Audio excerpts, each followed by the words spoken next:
صبر وہ سواری ہے جو اپنے سوار کو کبھی نیچے نہیں گرنے دیتی۔ صبر کا ہر گھونٹ کڑوا ضرور ہوتا ہے، مگر یہ اندر جا کر ایک طاقت بن جاتا ہے۔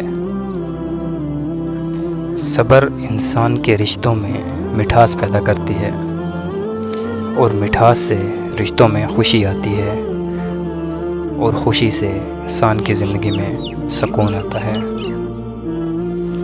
شریعت میں صبر 3 قسم کا ہے: تکلیف پر صبر، خوشی میں غم آ جائے، کوئی تکلیف آ جائے اس پر صبر، اور نیکی کرنے کا صبر، اور برائی چھوڑنے کا صبر۔